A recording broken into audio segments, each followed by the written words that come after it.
wika nga ng iba, nagsisimula ang buhay natin sa pagkakataong inihahakbang na natin ang ating mga paa sa unang baitang sa pagtupad ng ating mga pangarap.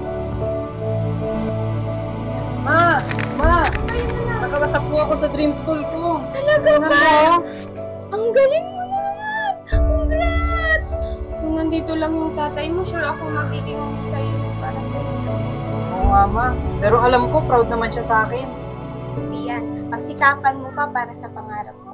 Pamilya ang ating lakas at inspirasyon sa pagsalubong ng bawat bukas. Ngunit hanggang saan kaya ang itatagal nito?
Parang amoy sigarilyo ka.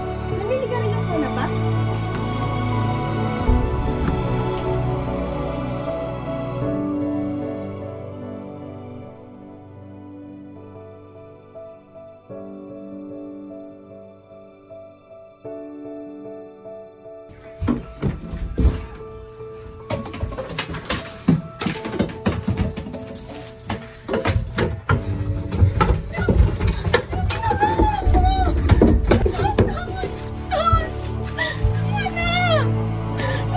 Wala to, Nay!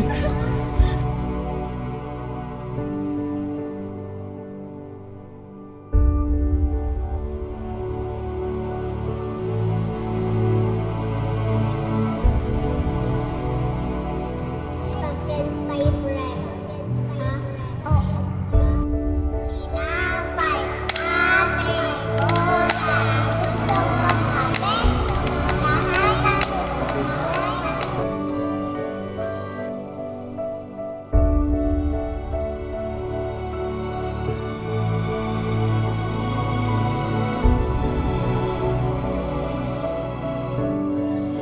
Hi! We're here at Cebu. Tutor namin kayo sa Cebu. Let's go!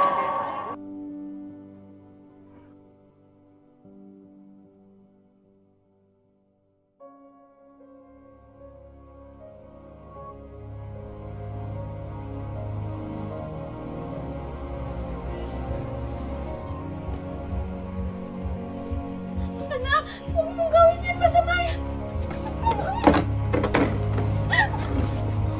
Huwag mong gawin yan. Ah,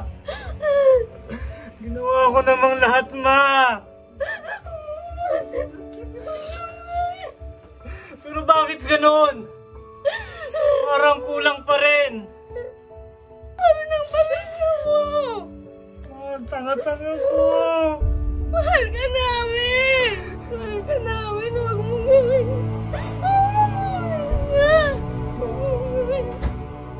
Hindi ko na kaya. Paano na lang kami? Paano na Hindi lang? ko na kaya, ma. Magulang. Sila ang mga taong kilala ka buhat pa ng ikay isilang. Sila ang nagsilbing mga kamay at paa sa duyan ng iyong kamusmusan.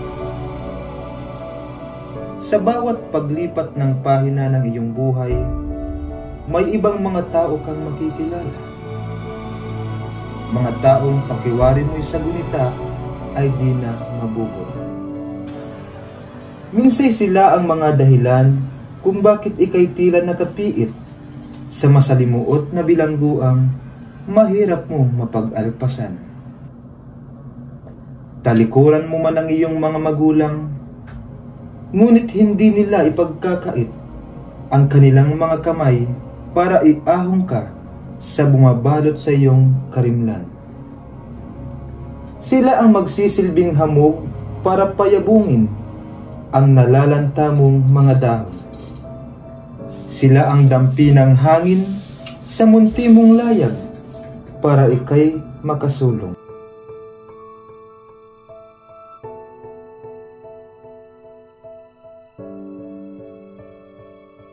Tuldukan ang iyong buhay na dulot ng anumang problema,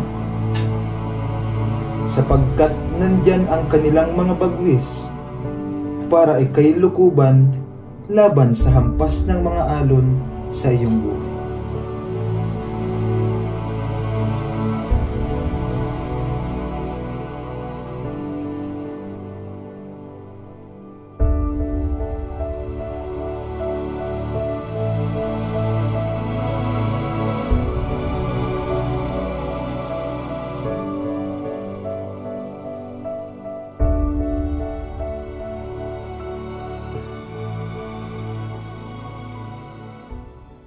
Mga tao na alis at mananatili,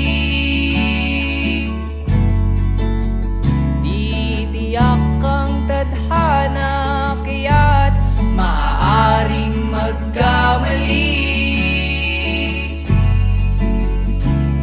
Lungkot at sakit patuloy na nakakulong.